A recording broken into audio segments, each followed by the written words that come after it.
Hello, everyone, and happy Monday. So, as you know, because you had your test last week, we're actually going to be starting a new unit this week. Okay, so our new unit is based heavily on the fact that in the 1800s, we're going to be seeing a lot of social change. Not just social change, but also economic change.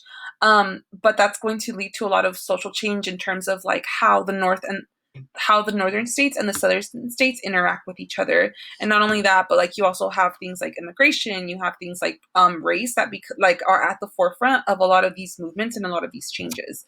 So let's get started. So before we hit any other topic, I really do want to start with the economy.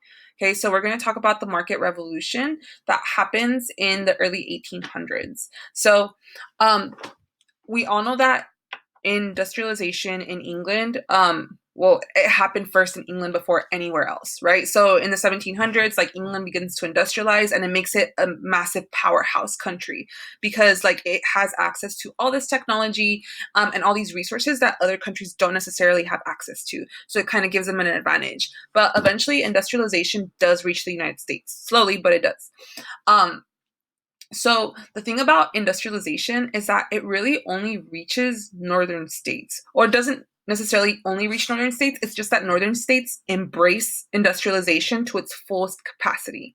So industrialization in the US starts in New England and it eventually begins to expand a little bit more and more. So New England is able to embrace the spirit of manufacturing. So what they're doing is that they are creating like all these textile mills. They're creating like these factories that kind of allow people to start making their own goods out of the raw goods that are sent to them from the South.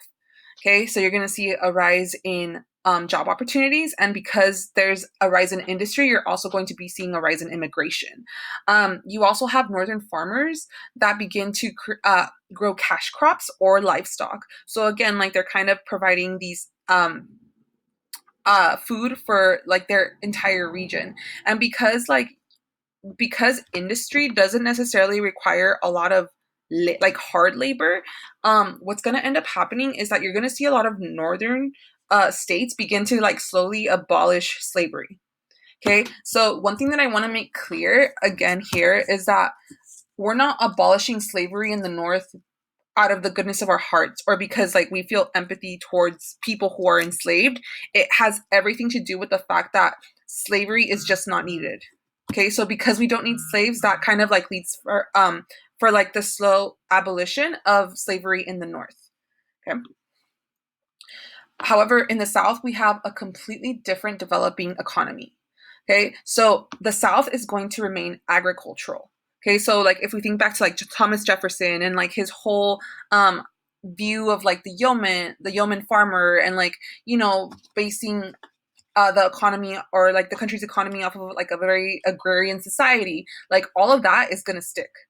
Okay, so the South remains agricultural and cotton is king, right? So Eli Whitney invents what is known as the cotton gin. And basically, what the cotton gin does is that it allows for cotton to be cleaned faster. Okay, so instead of relying on like actual people to like pick out twigs and leaves and stuff to like make sure the cotton is clean before it's made into like clothes, you now have a machine that does it for you.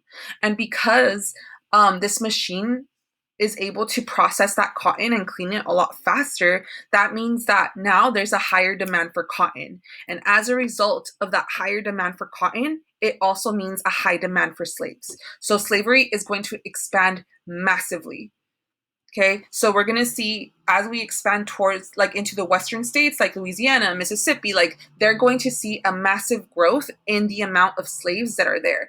And remember that at this point, the international slave trade is banned, right? So you can't bring in technically slaves from Africa, but like this is going to lead to an increase in smuggling of African slaves, and it's also going to lead to what we know as chattel slavery, where basically like you have families that like are making more slaves for you. Okay, so like now if you are the descendant of a slave, the rest of your family is going to be a slave for forever. Okay. So we kind of touched upon this topic when we were talking about when we were talking about the economy in our last unit. But I do want to go over Henry Clay's American system a little bit more in depth now. So remember that at some point we are very, very economically dependent on Britain and just Europe in general. Okay, we need them for raw goods, we need them for manufacturing because like we're still a very young country and we kind of haven't found our pace just yet.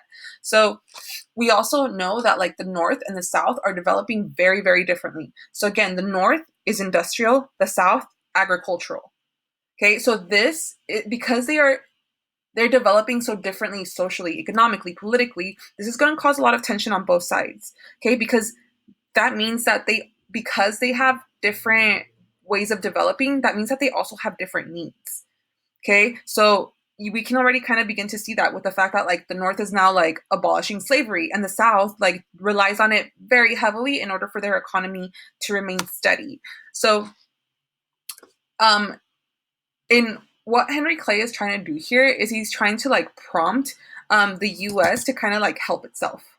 Okay, so Henry Clay proposed this American system with 3 points. So one, he wanted to establish a protective tariff.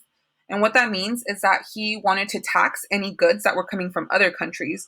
That way, when they reached the US, they had to be sold for more in order for those other countries to make a profit. So that means that because they were more expensive, people would lean in and tend to buy things that were made in America instead of things that were made in Britain, for example. He wanted to bring back the national bank. Okay. And because again, like he believed in like one monetary system, and then probably one of his biggest demands was the federal aid for canals, roads, and railroads to make travel throughout the nation easier. This last point is going to be extremely critical for America. Okay. And it's going to be even more important because remember that the North is industrializing a lot faster. So that means that a lot of these things, all of these canals, roads, and railroads, they're going to start in the North. Okay. They're going to be developing a lot faster in the North than they are in the South. So that means that the northern states are going to benefit more than anybody else out of all of this. Okay, that means that they have more reliable transportation and can move a lot faster. And um, I mean, and eventually, like once like the South also begins to develop its infrastructure, people begin to like have the ability to move a lot faster too. So that means that if people are moving, the goods are moving too, right? So that means like food is moving fast, raw goods are moving fast, manufactured goods are moving fast, and that's going to really help our economy pick up speed. So because our economy is doing so well at the time, right? Because we have people like Henry Clay who are, you know, like developing these systems that benefit the United States, we're gonna need another source of labor. And in this case, it's gonna be immigration, right? So there's going to be massive numbers, especially of Irish immigrants, that come to the United States as a result of a potato famine in Ireland. Okay, so the reason that they choose to come to the US is because we're developing really, really fast. And there's also like a high demand for cheap labor. Okay. So because we're industrializing, like now that means that like we might not have enough people in the US to like fill those jobs. And on top of that, like you have a lot of like greedy business people who want to, you know, pay their workers less than what their labor is worth in order to kind of make more profit. So you have a lot of new Irish immigrants that are poor and they don't have a lot of money. Okay, so unlike a lot like immigrants that may have come in the past, like the Irish were poor. So if you're poor, you kind of had to settle wherever you land. And in this case, they landed in the East Coast. So a lot of them settled in New York City and Boston, and there they were able to build the infrastructure for those cities. So that means that they were working on canals and railroads, those same canals and railroads that eventually allowed for the United States to expand. However, like it tends to happen with all immigrant groups, and this is one of the continuities that you'll see over the course of US history, is that because you have now a lot more competition for jobs, they're going to be facing a vast amount of discrimination.